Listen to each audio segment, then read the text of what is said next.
everybody, I'm your favorite Swana from Swana's vlog and welcome to my another video. So অনেক দিন পর আবারও একটা নতুন ভিডিও নিয়ে এসেছি। তো আপনারা কেমন আছেন? আমি খুব ভালো আছি।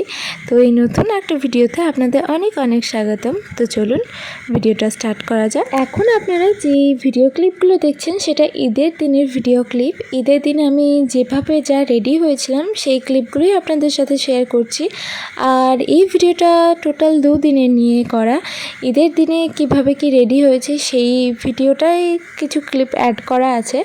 আর পরের দিন আমি গিয়েছিলাম আমার মামার বাড়ি, তো সেই ক্লিপটাও আমি অ্যাড করে দিয়েছি এই ভিডিওর মধ্যে। ঈদের ভিডিও তো অলরেডি আপনারা দেখে নিয়েছেন। আর এই ড্রেসটা আমি রাতের দিকে পরেছিলাম, বাট এটা আমার এবারের ঈদের ড্রেস নয়, আগে 2 বছর আগে একটা ঈদে এটা আমাকে আমার আঙ্কেল গিফট করেছিল এই ড্রেসটা। তো আমি সেই ড্রেসটা দিয়েই আমি ফুল রেডি হয়েছিলাম।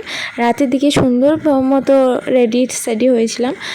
সকাল থেকে তো সেরকম রেডি হওয়া হয়নি, বিকেলের দিকে একটু রেডি হয়ে ফটো ভিডিও ক্লিক করেছিলাম। আর রাতের দিকে খুব ভালো মতোভাবে রেডি হয়ে গেছিলাম।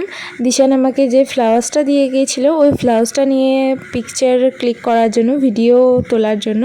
তো সেই জন্যই আমার এত ভালোভাবে রেডি হওয়া। আর এই দুপাট্টাটা তো আমার খুবই পছন্দের একটা দুপাট্টা। এই ছিল আমার রাতের দিকে ঈদের আউটফিট। আর ফুল ডিটেলস জানতে হলে অলরেডি আমি ঈদের ভ্লগ আপলোড করে দিয়েছি, আপনারা চাইলে দেখতে পারেন। আর এই আউটফিটটার আর একটা অন্য ভিডিও আসবে নেক্সট পার্টে, সেটাও আপনারা চাইলে দেখতে পারেন। তো পরের দিন সকালবেলায় তাড়াতাড়ি ঘুম থেকে উঠেই রেডি হয়ে গেছিলাম। এই জায়গাটা আপনাদের নিশ্চয়ই মনে আছে, যারা আমার রেগুলার ভিডিও দেখেন তারা তো অবশ্যই এই জায়গাটা চিনতে পারবেন। আর এই তো মামার বাড়ি পৌঁছে গিয়েই আমি শরবত খেয়েই মেলায় চলে গিয়েছিলাম। ওখানে পুজো উপলক্ষে একটা মেলা বসেছিল, খুব ছোট্ট একটা মেলা। আগেরবার ছুটিতে বাড়ি আসায় মামার বাড়ি যেতে পারিনি আর মামিমার সাথে দেখা হয়নি, সেই জন্য মামিমা খুব রাগ করেছিল। আর তাই এবারে ঈদের 2 দিন ছুটিতেই আমি মামার বাড়ি চলে এসেছিলাম মামির সাথে দেখা করতে। আর আমার মামার বাড়ি গ্রাম সাইডে, আর সেখানে ছোট্টখাট্ট এরকম টুকিটাকি মেলা হয়েই থাকে।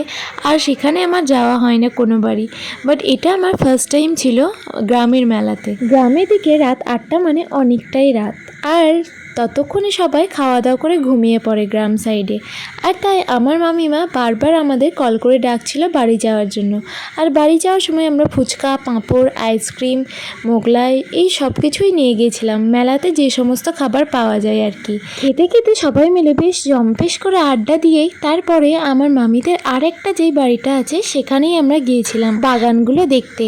বাগানে কি গাছ লাগিয়েছে, কি ফুল হয়েছে এইসবই দেখতে গিয়েছিলাম। আর তারই মাঝে আপনাদের জন্য ভিডিও ক্লিপস নিতে ভুলিনি। কিন্তু রাতের দিকে কতটা কি শেয়ার করতে পারছি সে আমি নিজেও ভালোভাবে বুঝতে পারছি না, তবে দিনের আলোয় যে এই জায়গাটা কত সুন্দর লাগে সেটা নিশ্চয়ই আপনারা খুব ভালোভাবেই বুঝতে পারছেন। তো রাতে আর খাওয়া দাওয়া করা হয়নি, যেহেতু অনেক কিছুই খেয়েছিলাম। পরের দিন সকালে আমি কাজু আর কিশমিশ দিয়েই দিনটা শুরু করেছিলাম। কালকে রাতে বাগানে কতটা কি আমি শেয়ার করতে পেরেছি সেটা না দেখেই আমি আপনাদেরকে আরও একবার বাগানে নিয়ে এলাম। এই লাল গোলাপগুলো কত সুন্দরই লাগছে, তাই না? আর এই ছোট ছোট লিচিগুলো দেখুন। আমার মামিমা গাছ খুব ভালোবাসে, আর তাই সব রকম গাছই আমার মামিমা বাগানে লাগিয়েছে। লিচু, আম, জাম, কাঁঠাল সব কিছুর গাছই আমার মামিমার বাড়িতে আছে। আমরা যেহেতু ঈদের পরের দিন গিয়েছিলাম, আর তাই আমাদের জন্য সেমাই আর পায়েস করেছিল। আমি পায়েস খুব একটা খাই না, তবে সেমাইটা আমার খেতে খুবই ভালো লাগে, তাই আমি সেমাইটাই খেয়েছিলাম। আর তারপরে তো কোনো ক্লিপই নেওয়া হয়নি, অনেকদিন পর যেহেতু গেছি। আর সেদিনই সন্ধেবেলায় বাড়ি আসার কথা ছিল, তাই যতটা পেরেছি সময়টা ওদের সাথেই কাটাবার চেষ্টা করেছি। তবে আজ আসি, বাই, থ্যাঙ্কস ফর ওয়াচিং।